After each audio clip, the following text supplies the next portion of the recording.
When it comes to our cats, we all want the absolute best for them, right? And, after years of caring for these little creatures, a lot of us have found that sometimes the gentlest approach really is the most effective. So today, we're going to dive into the world of alternative therapies. And let's be clear, this isn't about replacing your vet. It's about adding some powerful, new tools to their healthcare toolkit. Okay, let's get into it. So get this. This is the real-life story that kicked this whole thing off. You have a cat who is clearly in a lot of pain.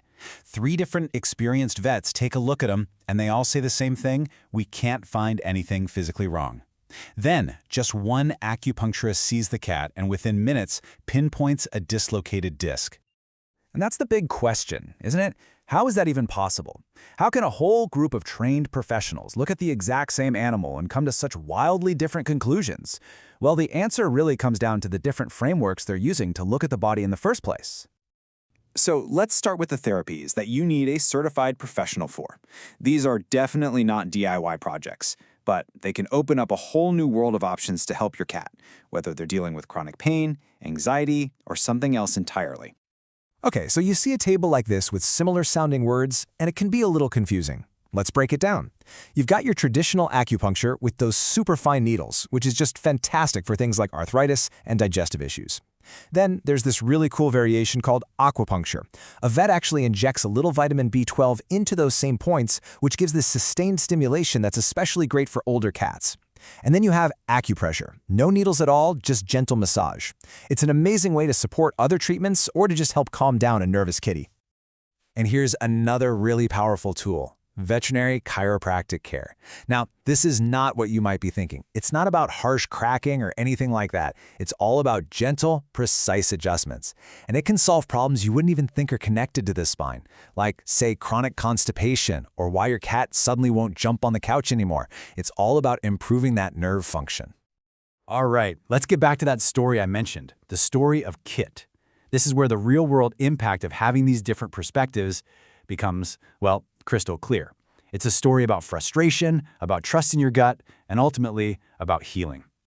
To really get this, you have to look at how it all played out. So, Kit has a bad reaction to some flea medication and takes a tumble. He's in obvious, serious pain.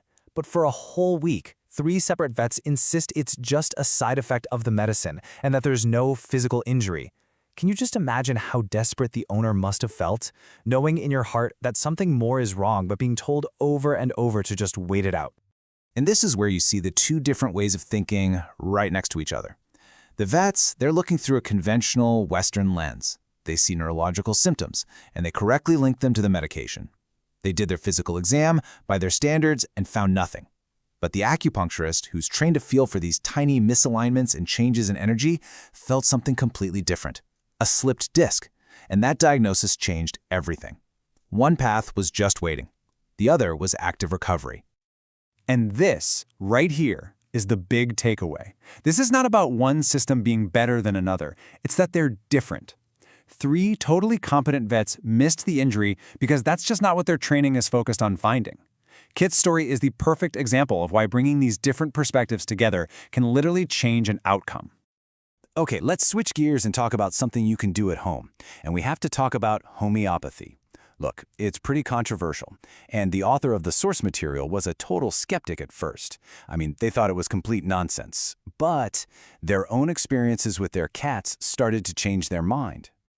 So what even is it? Well, the main idea is like cures like. Basically, a super diluted substance that might cause symptoms in a healthy body could trigger a healing response to those same symptoms in a sick body.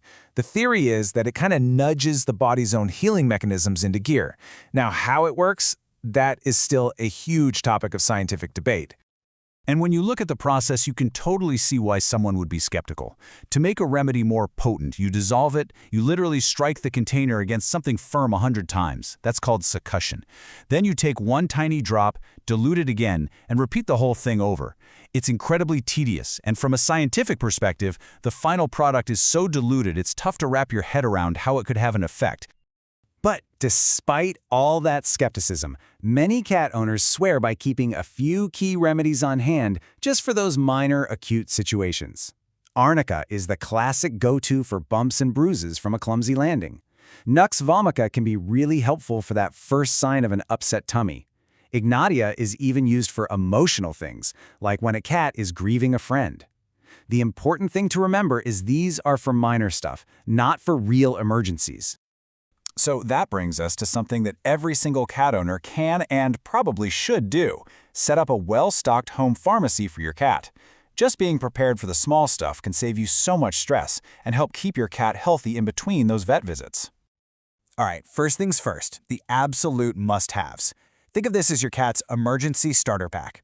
You need stuff to handle a small cut, like gauze and vet wrap, a thermometer so you can get a real temperature, and syringes for any liquid meds.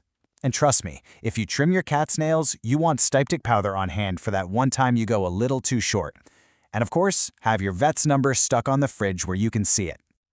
Okay, beyond the emergency stuff, these are the items for managing everyday cat issues. Probiotics and a can of pure pumpkin are amazing for digestive health.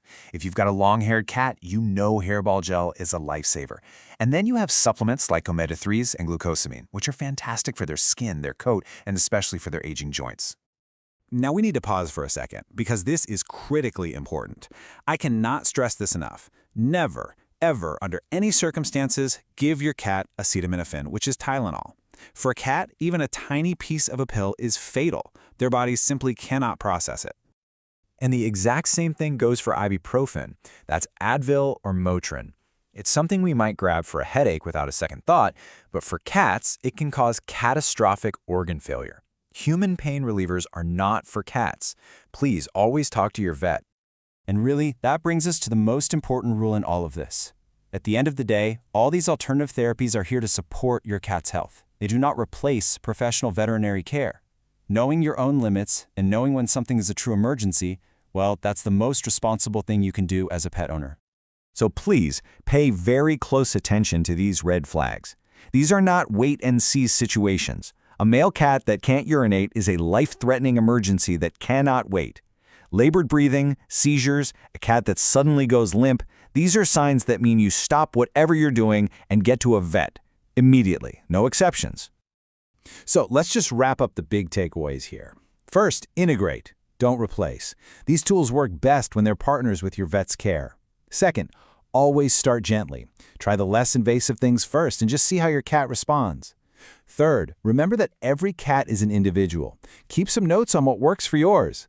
And finally, always know your limits and know when it's time to pick up the phone and call the professional.